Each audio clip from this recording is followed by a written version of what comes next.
So ayan, good morning mga ka-PJ. Gising na at tayo magbiyahe na, no? Ang oras natin ngayon ay alas 5:59 na ng umaga, no? At ngayong oras na ito ay naka 2373 na tayo. At ngayong araw nga pala ay Linggo, May 18, 2025, no? At sana nga magtuloy-tuloy yung biyahe natin ngayon dahil dalawang araw tayo na abala, no? At sa awa ng Diyos na medyo okay na. Wala na tayong naririnig na ingay sa aircon. Medyo nagawa ng paraan kahapon, no? At ang sunod na ano natin na ipapagawa, ipapalit tayo ng ATF saka change oil. Pagsabay na natin yun sa coding. Alright, so medyo may pagkamadugo yun, mahal. Kasi yung langis pa lang, siyempre libo-libo na yung langis, di ba?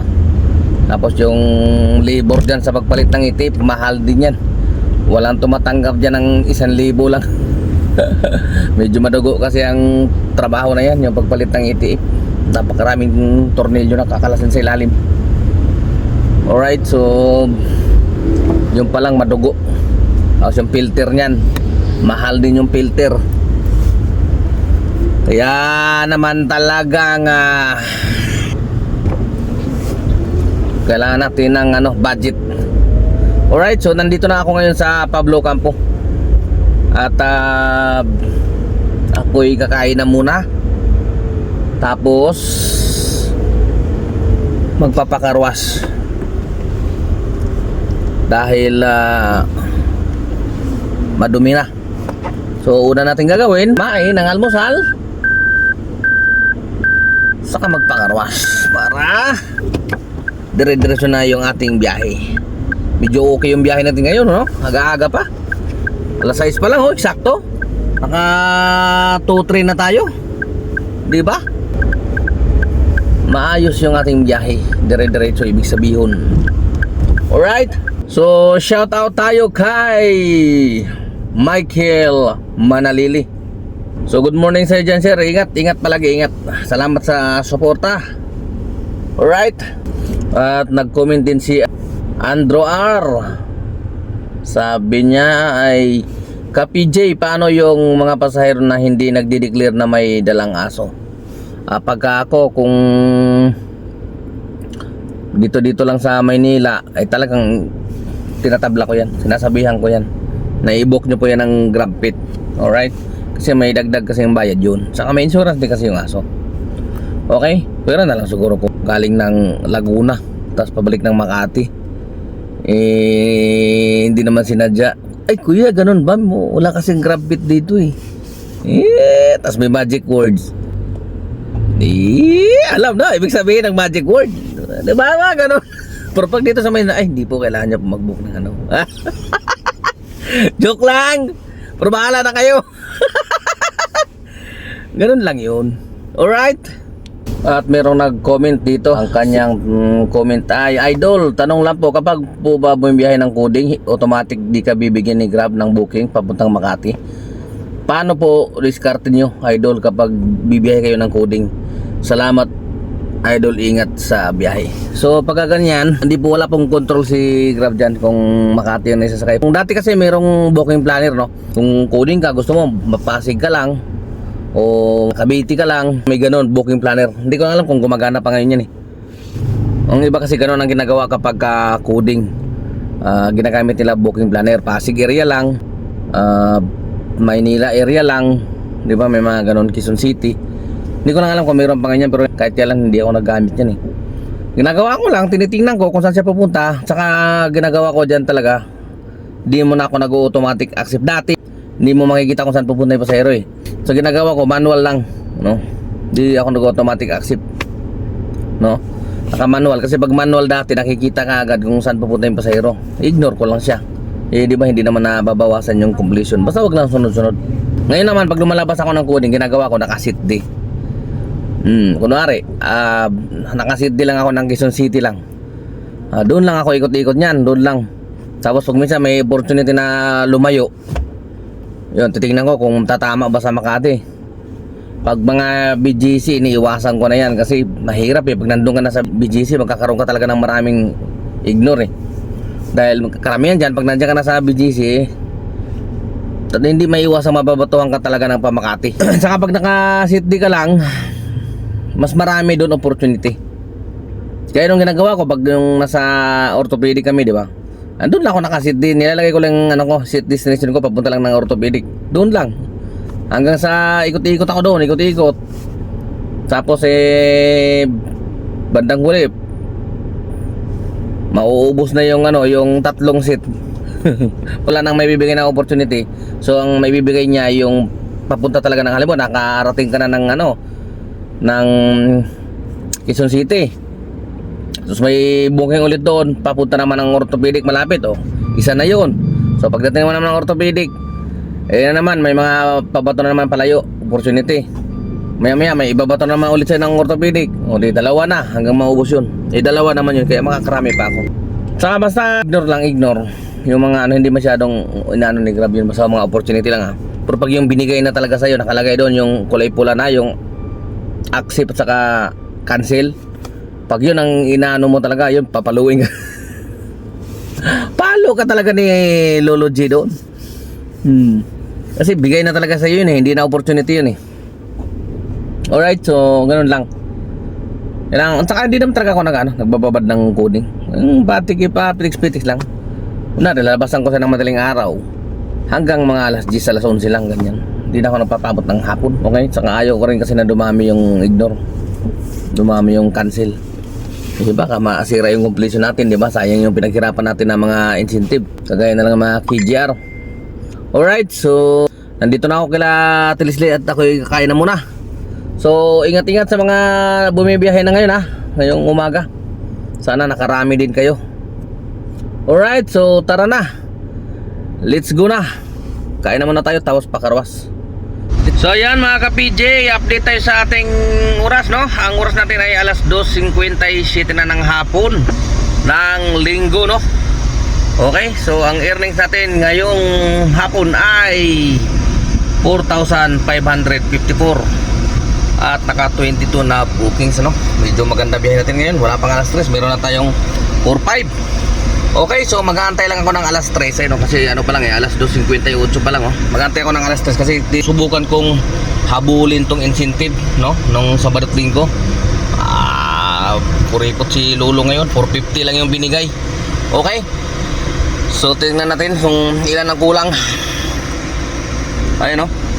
Naka 13 tayo kahapon. 21 rides ang kailangan. Ayun, no? So 8 na lang hanggang na kailangan. So magsisimula yan ngayong alas 3 ng hapon. Ayun, 2:58 na So 2 minuto na lang, saka na ako mag-online pa saktong alas 3 na, para siguradong pasok sa incentive natin. Sayang din kasi yan 450 din yan. Ayun, no? Nung nakaraan 900 binigay kan, 450 lang. Kuripot. Sayang Tapos ito may oras pa, alas 3 lang pwede. Ang qualified na oras lang ay alas 3 hanggang alas 11. Kahapon ganun din. Then, hindi natin namalayan kahapon, no? Naka 47 tayo, yung incentive natin naka 13 pala tayo. So yung ngayon 8, susubukan ko tong habulin yung 8 bago umuwi, no? Okay? Pipilitin kong kuhanin yan. So yun, 2:59 na, 1 minuto na lang, alas 3 na. Alright, so mamaya update ko kayo mga ka-PJ. Sana makukuha natin ngayon 2:59 na. Sana makukuha natin ngayon mga malalapit lang, para mabilis na lang natin makuha yan. Yung 8 rides na lang yan ang kailangan Sana malalapit, para makauwi na rin tayo ng maaga ngayon. Okay? So kung makauwi ng maaga, para bukas makabiyahe din ulit ng maaga din. Alright, so ayan na, alas 3 na. Ayan na, alas 3 na Pero hintay tayo ng konti pa. Mga 1 hanggang 2 minuto pa, para sigurado talaga mamaya hindi pasok Advance tong oras ko Ikot tayo ng isang ikot pa bago natin i-online yan. Dito ako ngayon sa Rockwell Rockwell, yan Rockwell, Makati. So mamaya online natin yan pag mga 3:02 na. So ayan, 3:01 na. Siguro pwede na yan i-online. Try na natin i-online yan. Tingnan natin yung ating KGR muna bago i-online. Naka 331 na tayo out of 450. Malapit-lapit na, 100 plus na lang. Pasok na tayo sa platinum ulit. Alright, so tara na, let's go, online na tayo. Pak! Pasukan mo, malapit lang. 60 pesos. Yung inaantay ko, 60 pesos lang. Pwede na yun. Uy, wala kagad pumapasok ah.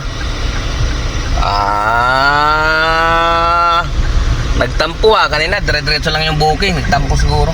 Inoffline ko eh. Ayan na. Malapit lang. Ayan, yan. Makati lang. Galing dito sa ano yan, mga gusto kong ganyan, no. Presyo 99 pesos lang. Tara na. Let's go. 380 meters lang. Tara na. Let's go mga ka-PJ. Pakbakan natin. 8 na. 7 na lang. Alright. Let's go. Let's go. So yan mga ka-PJ. Na-touchdown na natin yung pasero natin dito sa Jupiter, no. At ito na. May pumalit na. Pangalawa. So pag na-touchdown natin to, 6 na lang. Dito lang din, no. Sa Salcedo. Ayun, no. LPL Manor. Sa may Salcedo, San Agustin, Salcedo Village. Alright, so tara. 6 na lang pag na-touchdown natin to. Pag natapos natin to, diretso na tayo pa uwi sa Valenzuela. Para bukas naman, maaga ulit tayo. Alright, so tara. Pick upin natin to, grab pit. Let's go! So yun na yung ating pangatlo. Nakababa na yung pangalawa, pangatlo. Kaso double drop to, oh. Yay! Double drop. Puro Santa Ana lang. Pick up dito sa Bel Air. Sige! 5 na lang mga ka-PJ. Pag natapos to, kunti na lang makakauwi na tayo. Let's go! So yun na, touchdown na yung ating pangatlong booking sa incentive. Yan. So waiting tayo sa pang-apat. Tingnan na natin yung ating incentive kung ilan na lang talaga. Baka naman hindi pasok yung nauna. 16, 21 eh, di 5 na lang ang kulang. Ang oras natin na alas 3:57. So waiting tayo sa ito na. Yan, saan ba to? Oh, mukhang malapit lang din. Pabalik ka Makati, 86 pesos. Ayan. Mga dinidinig talaga yung dasal ko eh. Gusto ko na makauwi. Ayan, oh. Dito lang 470 meters yung pick up. Sa halagang 86 pesos papunta doon sa Sacred Heart, San Antonio, Makati. Let's go! So pag na-touchdown to, 4 na lang. Alright, let's go! Alright, Chan. So update tayo. Ang oras natin ay alas 5:17 na. At ang earnings natin ngayong araw ng linggo ay 5,446. At naka 30 na bookings. At natapos natin yung ating incentive na 450. Ayun, no. Kompleto na. 21 rides, no. Alright. So na meron din tayo nakuhang grab pit. Ayun, no, 4. So magkano ba yung 4? 224. Pwede na yan, pagtyagaan. Pwede nang pagtyagaan. So ngayon, nandito na sa Makati, mag-sit din na tayo. So malamang aabutin din tayo nito ng mga 6,000 mga earnings natin dito. Sit din na tayo ng Valenzuela para makauwi na, makapahinga na muna. Alright. So ayan. Ang bilis lang natin nakakuha yung 8 rides mula alas 3 hanggang alas 5. 8. Puro ganoon natin, puro malalapit eh. Kaya bullseye kagad. So ayan, nakasit din natin ng Valenzuela. Sana mapasukan tayo, isang booking lang. Diretso na sana ng Valenzuela. Okay. So tara na. Update ko kayo ulit mamaya kung hanggang magkano ang aabutin ng ating earnings. Ito na, may pumasok na, oh. Saan kaya ito pupunta? 1 Ayala, 448. Day, 2 drop off. Papuntang Caloocan. Yung isa, Grace Park. Okay, tara na. Let's go! So ayan mga ka-PJ, ang oras natin ay alas 7:13 at dito na talaga tayo magtatapos. Final na talaga. Dahil nandito na tayo sa SM Valenzuela. Ayun, oh. Yan ang SM Valenzuela, oh, yun, oh. Yan. So naka 32 na bookings tayo. Alright, so yan na nga. Ako ay pansamantala na muna ang magpapaalam dahil dire-diretso na ako sa aking tahanan para makapagpahinga at bukas bakbakan again. Alright. So maraming salamat nga pala sa pagsubaybay ngayong araw. At hanggang sa mga susunod na mga vlog, huwag kayong mawawala. Alright, so kapidyo nyo, temporary signing off. Adios sa lahat. Ingat! Siguro, umira lang naman ang katamaran ng aking kamay.